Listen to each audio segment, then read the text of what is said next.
Hello everyone. In the previous video, I had discussed about the flower. The main words are first of all divided into two, that is non-essential and essential word. Now coming to the types of flower. Coming to types of flower. Now classification or grouping of flower into different group or categories are based on certain criteria or conditions. So here I will be discussing 5 different bases on which the flowers can be classified or flowers can be divided into groups. Let us see the first one, based on the presence or absence of bract. Earlier I have discussed in the topic when I had discussed about the flower as to what is a bract.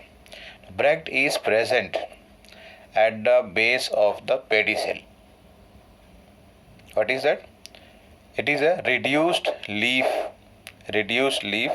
which is found at the base of the pedicel. Individually they are called as bract, but collectively the whole a cluster you can say or a world of bract is called as involucre.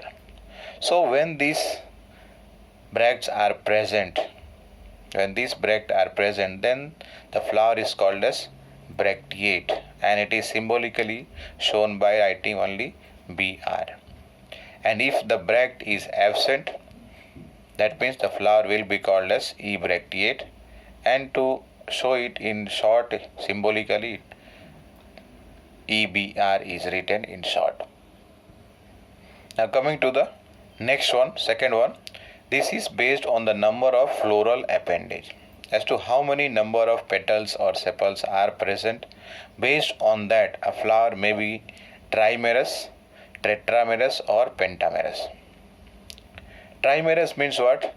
The floral appendage, if they are 3 in number or otherwise in multiple of 3, then they are called as what? The flower will be called as trimerous. And if the individual members are in, let us say, 4 or otherwise multiple of 4, either they are 4 or in multiple of 4, then that will be called as tetramerous flower. And if the floral appendages are 5 or multiple of 5, then the flower is referred to as pentamerous. Once again, trimerous, tetramerous and pentamerous, and this is classified or this is based on the number of floral appendage. If it is present 3 or in multiple of 3, then it will be trimerous. If 4 appendages are there, floral appendages are 4 in number or otherwise multiple of 4, then it is tetramerous. And if floral appendages are 5 or in multiple of 5, then it is referred to as pentamerous. The third one is based on the sexuality. Sexuality means here presence or absence of the sex organ, that is the word androecium and gynoecium. So based on that, the flower can be divided into two main groups, bisexual and unisexual. A flower which is having both the androecium and gynoecium present in a flower. A flower in which both these androecium and gynoecium are present, that flower is called as bisexual.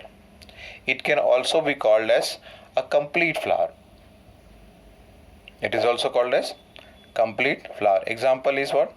Mustard, China rose, datura, brinjal, and lot of example can be added here because most of the flowers found are bisexual. Coming to the second one is unisexual flower. In this case what happens? Either only the androecium or only the gynoecium is present.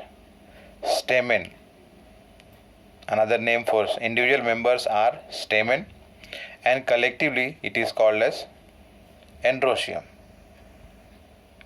Is it right here? Once again, a flower when it has either only stamen or otherwise you can say androecium, or another option is if the flower is having only the carpel or pistil. So in that condition the flower is called as unisexual. So what happens once again? Unisexual flower, when a flower has only the stamen, which is collectively called as androecium, means a group of stamen will be called as a whorl, that is androecium. Or otherwise, let us say only the carpel or pistil is present. In a flower, only carpel or pistil is present, and the whorl, that is the group of carpel or pistil, is called as gynoecium. So let us say that when a flower is having either only androecium or only gynoecium, in that condition the flower is called as unisexual. An example that can be included here are Morus alba, that is the botanical name of mulberry. Then cucurbita, papaya can also be included here in the unisexual flower. Now this unisexual flower can be either staminate or pistillate on the basis of whether they are having or the flower is having only the androecium or gynoecium.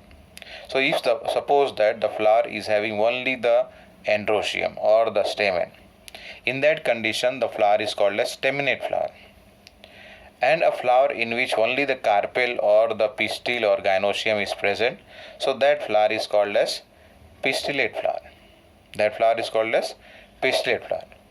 The fourth one is based on symmetry. If you remember, you have learnt in the animal kingdom two kinds of symmetry, that is radial and bilateral symmetry. Now in case of bilateral symmetry, if you remember what happened or what happens there, how do we classify a bilateral symmetry? When an organism can be divided into two equal half, then in that condition, and that also only in one plane, so that symmetry is called as bilateral. Same thing over here in case of the symmetry of flower is called as zygomorphic. Bilateral symmetry we had discussed in animal kingdom. Same thing here in case of the symmetry of flower is called as what? Zygomorphic. So if suppose that the flower can be divided into two similar half or two equal half, but only in one plane, then that flower is termed as zygomorphic flower. The examples that can be included here are pea, bean, gulmohar, cassia, larkspur, then ocimum, and one more is the last one, adatoda. And the second one is actinomorphic. What we had discussed in the plant animal kingdom, radial symmetry. Over there we had described or discussed that when an organism's body can be divided into two equal half in more than one plane, so in that condition the symmetry is radial. The same thing here is referred as what? Actinomorphic. That is when a flower can be divided into two equal half in any plane. That means in more than one plane, let us say. So that flower is called as actinomorphic. And the examples included here are mustard, datura, chili, onion, brinjal, etc. can be included as an example.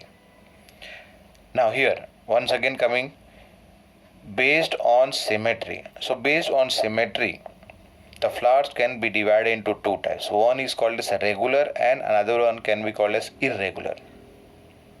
So regular के case में क्या हो रहा है, ये दो type के हो जाएंगे.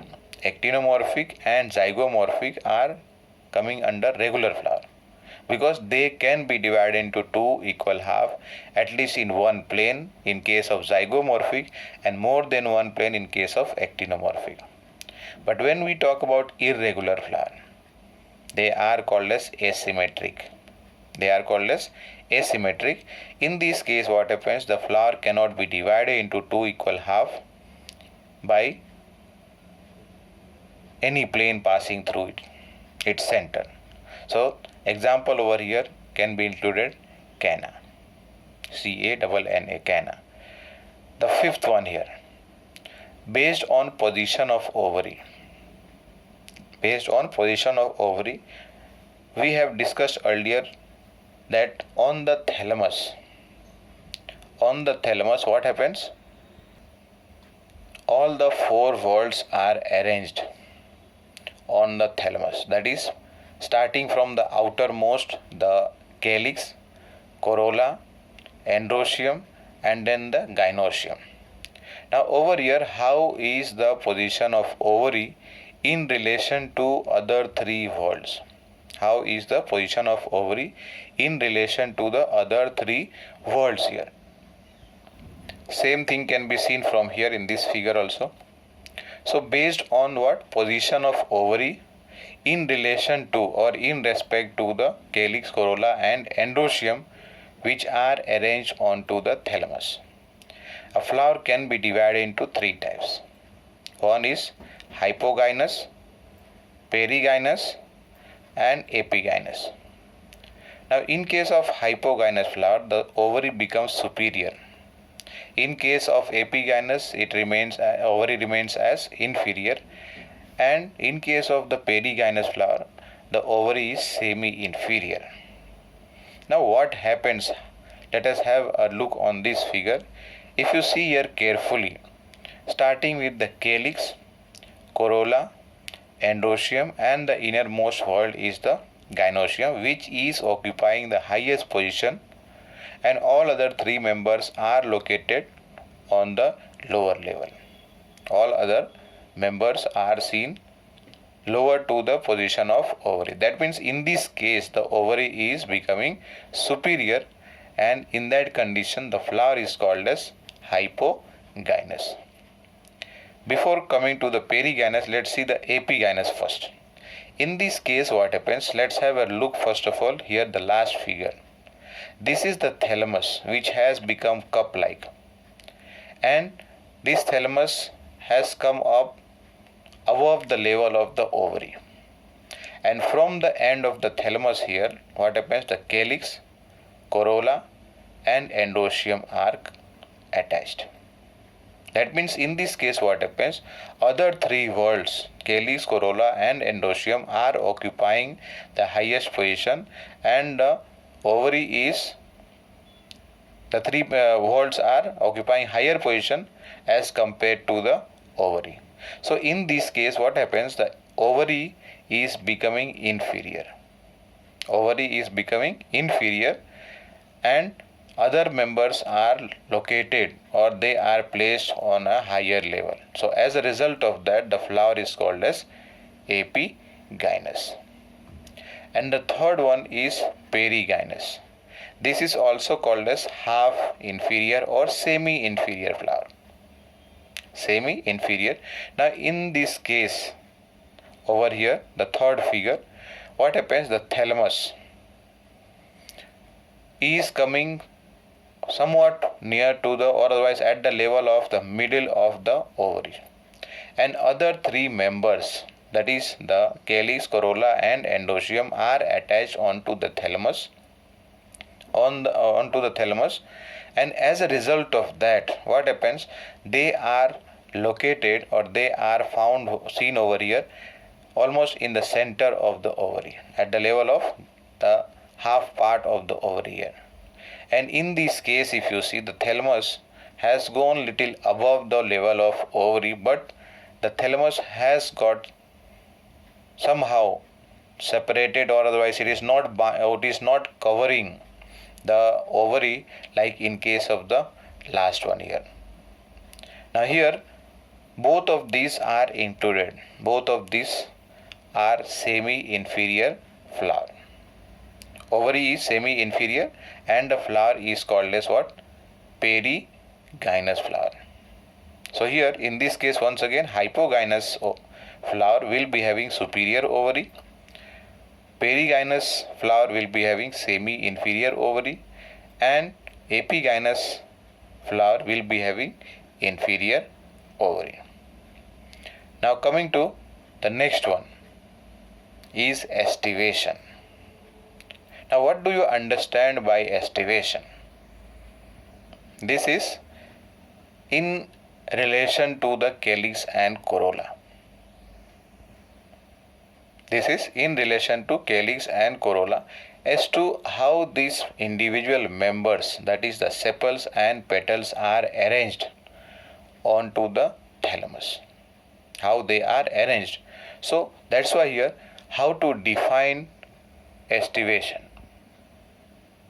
This is mode of arrangement of sepals or petals in floral bud, means in the budding condition or budding stage, how these sepals and petals are arranged with respect to other members in the world is called as estivation, and the details I am going to include in the next video. Thank you.